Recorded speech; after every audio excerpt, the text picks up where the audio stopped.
Hi, Natalie. How are you? I'm great, Hugo. How are you doing? I'm really good. Thank you for joining me in Destino. I really wanted to talk to you about the work that you do specifically on shifting gears. Would you be able to start with your name and what you do? Yes, of course. My name is Natalie Van Doren, and I'm a first assistant director, and I work on Shifting Gears for ABC. It's a sitcom starring Tim Allen and Kat Denning. Yeah, exactly. And I was really curious to hear your side as far as what is it like for you on day one, or do you like have a lot to prep for before that day comes? Yes, there's definitely a lot of prep that's involved, especially when you're starting a brand new series. Doing a pilot is always more work than a regular season because you're just getting started, getting to know the feel of the show. Everyone's getting to know one another. And also, usually pilots are bigger and, they cost more money. There's a little more at stake because you want it to be really good so the show gets picked up. Yeah. Exactly. So for you, for example, as soon as you get the script, what's the first things that you start looking for or marking? I literally go line by line and mark anything that might be important, whether it's props or some sort of special effect or stunt, things that might concern me in regards to where it's set. I pay attention to whether it's day or night. I also need to know the sitcoms have become a little more challenging because not everything is all shot on stage anymore. There's a little more single camera elements. So sometimes it's just knowing where are things going to be built, how is art department going to where are they putting certain sets, things like that. And then knowing sort of other challenges like on shifting gears, for instance, we have two kids. So I definitely need to know what ages they are because they can only work limited hours based on the law and you have to school them. So those are things I have to think about when I schedule. I can't just schedule everything around the other typical elements. The kids tend to be actually one of the first things you have to think about. So I kind of make a list of all of those things and then, I need to speak with the director about how he or she wants to shoot it Yeah. and then kind of make a game plan from there. Right. And just to get a sample of what your team is like, because I know that it varies from show to show, but for on shifting gears, who is your support team? I have a great support team. So my second AD, my key second AD is Leah King, and she's phenomenal. We both met on The West Wing a kabillion Oh, years okay. ago, and she's been working with me. I kind of got her to come from single camera into multi-camera, and Yeah. then I have Jenny Nolan Bailey, who's my second. So she takes care of setting the background on set, and she's a huge support. Leah takes care of a lot of the logistics. Her job is very hard, always basically taking my schedule, getting everything ready for the next day. Right. And then I have two PAs, Taylor Billingsley and Lily Adelstein, and they help do all the nitty-gritty of moving podiums and getting it, they do the hard work. Yeah. And they're just lovely. And then he's not like he's sort of my right hand and I'm the left hand, but my associate director is Tim Clark, and he's terrific. And so he helps, communicate with cameras in regards to what the director wants. But we work very, very closely with one another to kind of try to make sure everything's really manageable. Yeah, and you guys wrapped season one and gearing up for season two. But to stick with the first season, what was one of the challenges that you guys faced on some of the episodes? I would say that the challenges of that show are the scope of it. It's kind of big, Yeah. and we were at Disney, and the stage we were on, it's big, but it wasn't big enough to hold all the sets. So we had one set that was literally outside the big door. Yeah. So it's the garage of um, Tim's character shop, car shop. It's like a big 270-degree set, which is really cool. But to Right. walk outside, you have to open the big door. And to do that, there's lighting challenges. So there's certain times a day that it's not great to have that door open. And it's definitely when we had to move outside to shoot out there, there's a very tiny window where the lighting is good. So it can Yeah. get a little tricky. And that was sort of the challenge that we had to overcome. But overall, I mean, I would say the show went really smoothly, and it's such an amazing Yeah. group of cast and crew that for a first season, I thought it was pretty phenomenal. Yeah, I was so excited like when I got to see the garage. We have a working car lift that so you can lift cars in the middle of shots, and it has so much depth, so you can really turn the camera um, so many different ways. It's a massive. It's definitely the biggest multi-camera set I've ever worked in. It has the most depth. It's beautiful. It's really well designed by Steve Olson, and it's just tremendous. There's a lot you can do with it with the cameras and the actors. It's really exciting. Can you tell us maybe one of the like proud episodes that you guys did together or something, one of the fun ones that you guys did? Well, I feel like they were all really fun. I think the last one we did, the finale was really great. It was pretty big. I mean, there was a party. We had a lot of exteriors. We had Jenna Elfman as one of our guest cast recurring, and she's phenomenal, and her chemistry with Tim Allen is amazing. Yeah. It was just a huge episode and really challenging, and it was a difficult shoot, but we got through it, and I was really proud of how it turned out. I mean, I think the whole series turned out really great, but I'm looking forward to what's to come too. Right. And I also wanted to bring up that you've worked on a variety of different style of shows. For example, like single camera and features, and that always shifts as far as like what your duties require. So how would you be able to compare a multi-camera to something like the Kaminsky method? It's very different. It's funny because a lot of people want to get on multi-camera because they feel like it's a little better quality of life. Um, Yeah. Kaminsky Method was a really great show to work on, and I would say that it was hours wise not as challenging as a typical single cam. But the difference is you have a lot more time to Yeah. prep and shoot. So in a single camera, there's usually two first ADs, and we rotate episodes. So I would be prepping my episode while the other first AD is shooting. On a multi-camera, there's only one first AD, and you have 3 days of rehearsal and 2 days of shooting. Whereas a Kaminsky was, I would have 6 days to prep and Oh, 6 days to shoot. And sometimes additional days, depending on how challenging the work was. But it gives you much more time to be prepared. And then as you're actually shooting, the process is, you're shooting like maybe 5 to 6 pages a day, sometimes less. Whereas multi-camera, you can be shooting 25, 30 pages, I, depending on how challenging your show is. So it moves faster. And I think as in regards to what multi-camera seems like it's simpler, but I actually think it's really complicated and difficult because of the speed uh, yeah. that it has to move and the energy with which you don't get as much opportunity to fix things. You really need to kind of nail it in the first few takes. Whereas single camera, you can do it over and over and over again until you get what you want. And oftentimes you painfully do it over and over again. Well, for those young people that would love to eventually get to the AD position, what is some of the recommendations that you would give them? Kind of like what kind of skills do you rely on? Well, it's a lot of multitasking and balancing a lot of things. So you have to be Yeah. willing to be in a high pressure job where you can be on your feet all the time. It's a lot of people skills. Sometimes it's kind of even adult babysitting at times.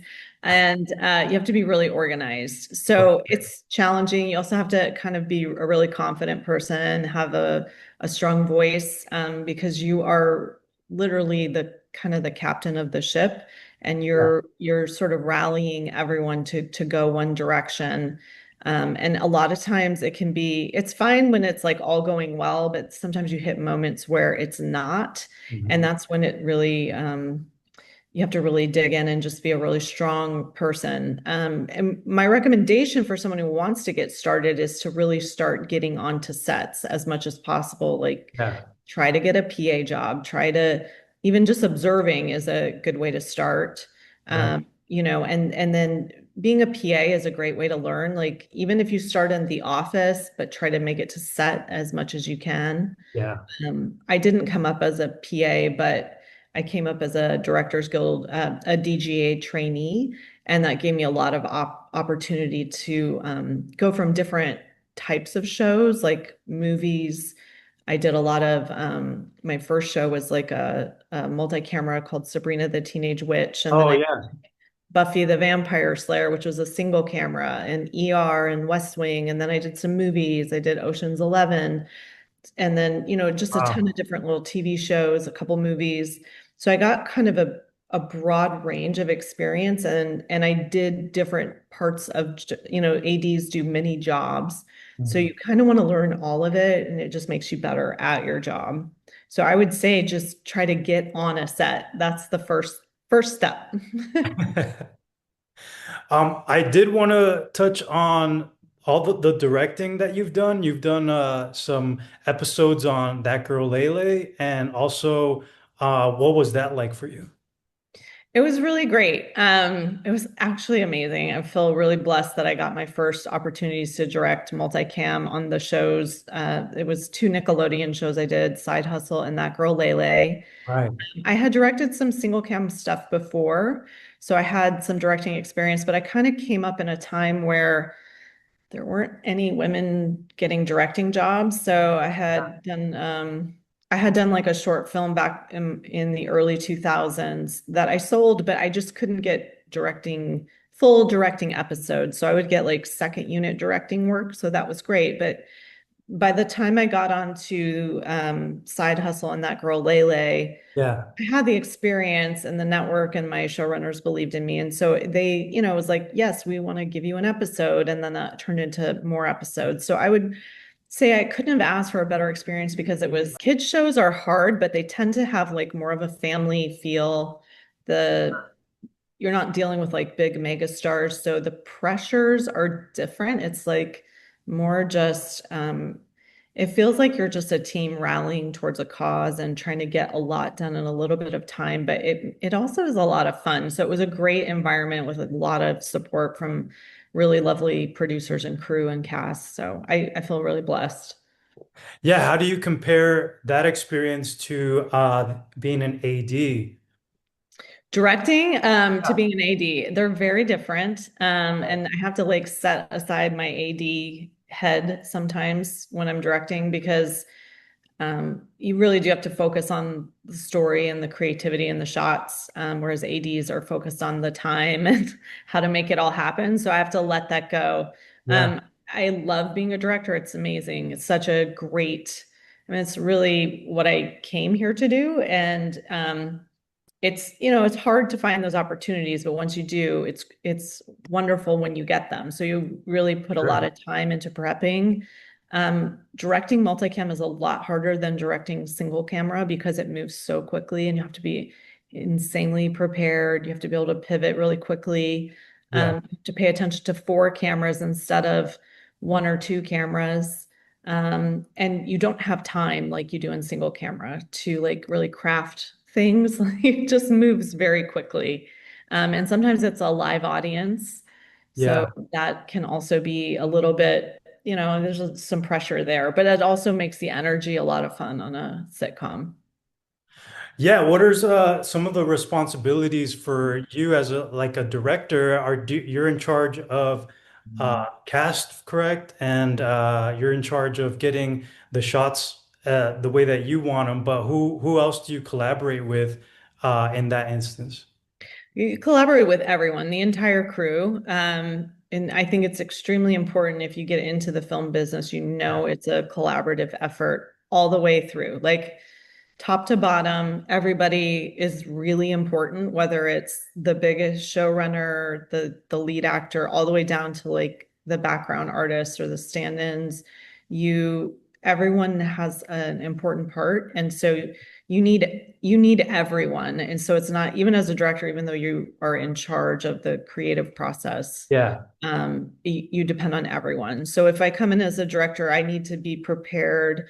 You should come in and you should have already really looked at the sets and the script and planned out in your head the blocking of how you want it to go. And then when you come in with multi-camera, you get opportunities to read the script over and over. So you do a Yeah. table read and you assess what's funny and what's not, and the writers will change it every day. And so you get to work with it. It's kind of like a play that shifts from day to day. So you'll get a new script each day and you get to work with the actors. So what you have planned might not be what your final product is, but it helps you have a starting point and be able to move quickly. And then, the actors are always going to have an opinion about what Right. feels right. And what you have planned might not look or feel right in the moment. And when you get it up on its feet, you realize you might have to pivot. And then also, your set is in sitcoms, you're dealing with like a three-wall set and you have the four cameras, whereas in single camera, it's like a full room and you can look every single direction. Because of that, with multi-camera, you have to make sure you stage it so that the cameras can always get the actors so you can shoot them. And sometimes that can be tricky because there's a lot of movement happening. So you're sort of choreographing things, almost like a dance. And that's your job as a director. So you have to worry about performance. Is it funny, energy, cameras, staging? And then also just making sure the actors are comfortable in regards to like everything that's coming through in the story itself. And you kind of have to be the go-between with the showrunners as well. So Yeah. that, if things aren't working, you can speak up to that and then have the opportunity to shift it for show night and the shoot. So Yeah, I have been able to experience that where I've seen that there's multiple notes coming down or things that were planned are not going that way. So, in your opinion, or how do you handle these changes so quickly? I mean, I actually really love this part of the job, the Yeah. changes, because there's a lot of problem solving involved, and you can watch the show evolve over the week to become stronger and better. So for me, it's great. Usually we do rehearsal during the day, and then we do what's called a run through in the Yeah. afternoon. And the run through is like a performance of the whole script for producers and sometimes the network. And then after that's done, we go and we do notes. And so the network or the producer writers have notes on what's not working. And a lot of times the lead actors, give their notes. And if not all the actors usually aren't in notes, it's only if it's like somebody big, like a Tim Allen. But if the other actors are having issues with something, like it's the director's job to kind of be the voice of that. And then as an AD, it's also my job to let writers, producers, and the director know if I know that it's not shootable in the time that we have allowed. So like we might have something, it looks great on the page, it's hilarious, but we have 2 days and I don't think I can get it done in 2 days. Like that's my job to make sure they understand that we can't and why, and offer a solution to how to make it either in 2 days or do we have to have another, half day somewhere, or just I try to provide solutions and not just say this is a problem. So Right. that's basically it. Yeah, exactly. That's something that I wanted to bring up for on day one. We do a production meeting, and you're the one that, or the AD is the one that is guiding everybody through the script, and as well as you're able to bring up specifically like if there's stunts or there's animals, it's time to talk about those scheduling or if there's any issues. Yes, the meeting is like one of the most important things. Prep is essential to any film. Like whether you're doing single or multicam, good prep is the most important because that's where you can kind of cut the problems off at the pass. So yes, I Yeah. take the script and I literally highlight the things I'm going to talk through. Um, Especially the animals are huge. You know, you really, really, you never know what an animal's going to do. And there's safety issues, of course, in regards to animals sometimes. Special effects and stunts are always a big deal. So yeah, you have to kind of go through the logistics of everything. And sometimes you do the production meeting and it's like too much for one meeting. And so you might have little side meetings Yeah, after, exactly. things like that.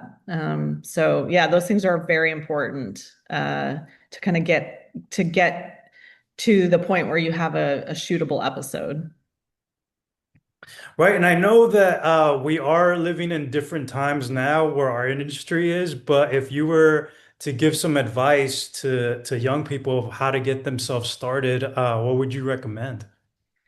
Well, it is kind of it is sadly a little bit of a daunting time in the business. Yeah. That doesn't mean that you can't do it. I do recommend anyone trying to also have some backup forms of income as they get started in case because you do work freelance. Okay, so that's hard. It's not like you have a set job. We go from job to job, and sometimes that can be hard, but I think it's, as you know, really super rewarding and fun as well because you're never stuck.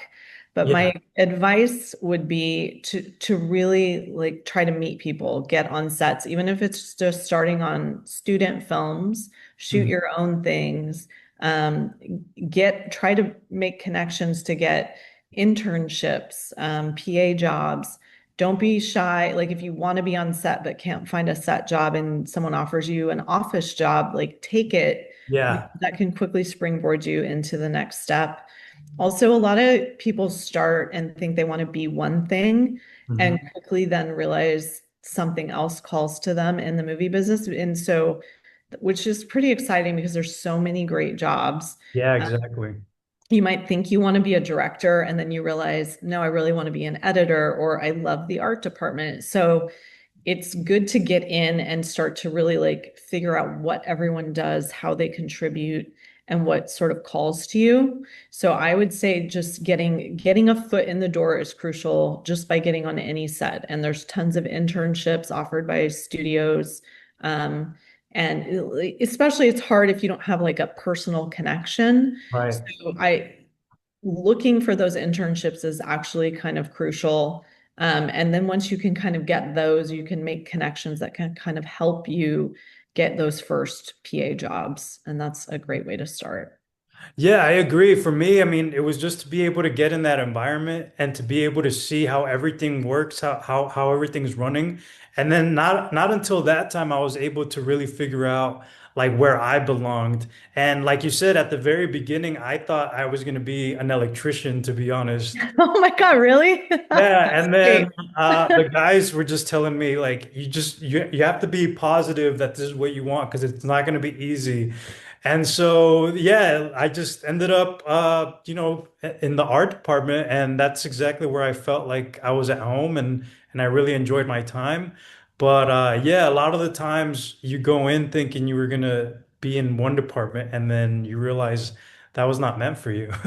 Yeah, I can't see you as an electrician. No offense, Hugo. I think you're Well, perfect in the art department. it is true. No, I just really got along with that team and then Yeah, wanted to find my people already. And so I was very anxious to just join a team. And yeah. yeah, but luckily I still talk to those guys and they're able to kind of put me in front of the right people and talk me out of that decision. Yeah, I mean that's good. I feel like that's how it's supposed to happen. It's sort of you sort of get guided into the right direction, which is really cool. I love that story. That's great. Yeah, I was just asking a bunch of questions to everybody from grips to transpo to everybody. Just I've always been curious like that to see what everybody's up to on set. No, me too. And I think that makes it only makes you better at your job if you understand what everyone else does, because Yeah. we all do have to work together. It's not like well, this is my department and my department, like you have Yeah. to collaborate. So if you understand what everyone does, you're only better at your own job.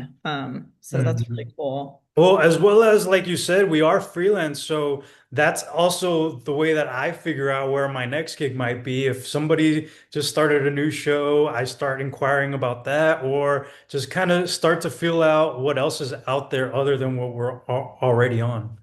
Yeah, absolutely. And you don't really know where your next job is going to come from. It isn't Yeah. always like, well, especially like I'm the head of my department, so I get hired and I bring my team. Yes. But I've gotten jobs like in strange ways sometimes. It's like I'll be like shifting gears. I didn't know the director or the producers. I really didn't know anybody. The person who got me the interview was the associate director, Tim Clark, and he pointed the director to me, and I interviewed, and we really clicked. And Right. so I ended up getting a job because I work well with this associate director, and we really like working together.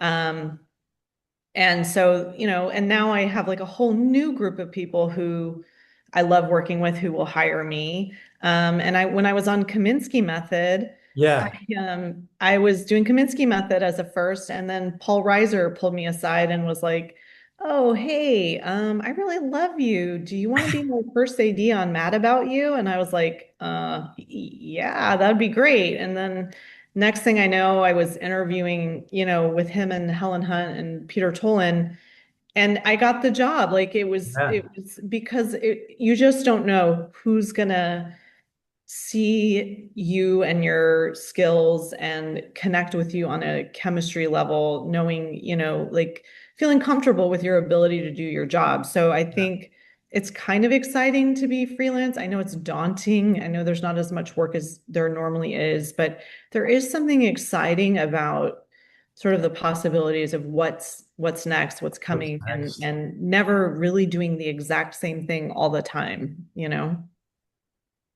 Yeah, exactly. And I always felt that way that it does, even if we're not on the same show, I'm still curious to find out what they do and who they are because we might end up on the same show the next time around.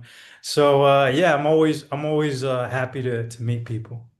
I know, because you and I have sort of intersected, and then Yeah. you don't see each other for a minute, and then you reconnect. It's like, it's pretty cool. And you'll never be on the exact same crew No. every time. Like it always changes and shifts, and you're always meeting new people, which I really think is phenomenal.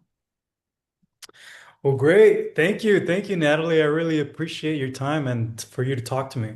Of course, my pleasure. Thanks for having me, Hugo. It's always good to see you. You too. All right, take care. I'll Uh, talk to you soon.